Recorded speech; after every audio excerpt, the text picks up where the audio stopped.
Right. You're watching Tylor TV, and I'm here with Santiago. How are you doing? I'm living my life. I'm not Evil Dead yet. Nice.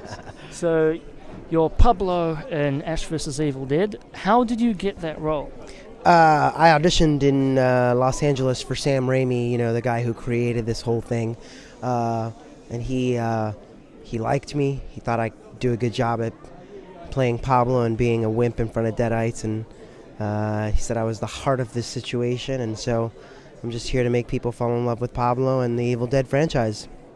Nice. Yeah. And were you a fan of the movies? Yeah, I was a huge fan of the movies. I personally prefer Evil Dead 2 out of the movies. I was a huge horror fan as a kid. I wanted to be the person running from the monster, and I wanted to be the person saving people from the monster. And now I get a chance to be one step closer to the superhero I dreamt of being as a kid.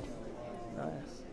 And there's a lot of blood on that show. So how many costume changes do you have to use? Because I'm sure you have to do take after take, and you have to put in. We have a truck full of duplicates of tons of our clothing. There's just numerous amounts of outfits. Our wardrobe team does an amazing job, from dressing us to designing the costumes, to dyeing the costumes and making sure they look a certain kind of way with the blood on them. So we've got an amazing team who works really hard on that, and there's a number of different outfits that just trucks full of them. Do you know what the blood is made of? It's like sugar water, food coloring, cough syrup, or something like that. I don't know. I probably have to go back and ask them because they've changed it to make it better. We're working really hard to give you guys good blood. And how long does it take to shoot each episode?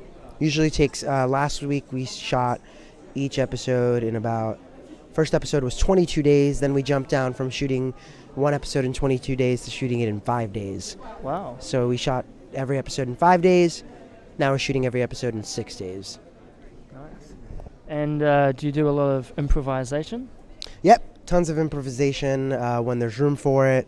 I think it's part of the show. It's part of the fun of it. They really want us to make the characters our own and do it so that the audience embraces us and everybody brings something to the table. I think Dana is a badass in the making. I'm the heart of the situation, and Bruce is the muscle behind the situation. And somehow the three of us form a ultimate monster fighting squad. Now, speaking of Bruce Campbell is so funny. How do you keep a straight face while filming? Well, I learned that sometimes you just have to listen, and if you watch the show, most of the time it'll be like Bruce has the joke, and then they cut to my face, and it's usually me reacting to how crazy he is or how stupid or silly or whatever it is that he's being. So I just learned to listen and let the face react and do the talking. And I mean, I've got 3 mustaches on my face. 1, 2, 3. So you pretty much just have to look at my face and you laugh. And you were also in Meet the Fockers. Yep. What was that like?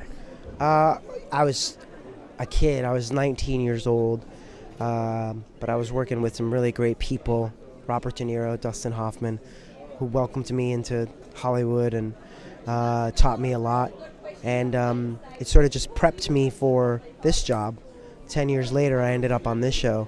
Meet the Fockers was an amazing opportunity that opened up so many doors and got me to people's houses and televisions, known as Gaylord Focker's son, Jorge Villalobos. Some people still remember that guy. Yeah. So before Meet the Fockers, did anyone ever say, "Oh, you look a bit like Ben Stiller"? Oh yeah, I had an acting teacher that said, "Hey, if they make a sequel to the Fockers, you could be Ben Stiller's son." And sure enough, they ended up making a sequel to Meet the Parents, and that's when randomly they wrote a part that was what he described. So I guess I'm just lucky that I look like him, because it got me an amazing opportunity that has sort of taken me on a roller coaster that led me here. So what's coming up for Ash vs. Evil Dead? think you'll get to see everybody in the Ash vs. Evil Dead sort of become their own superhero in their own way.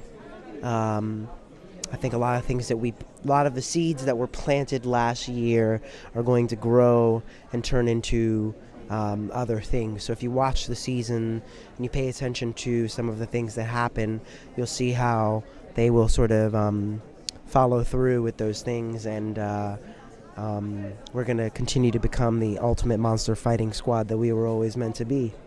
Nice. Are you able to suggest storylines for the show? Not really.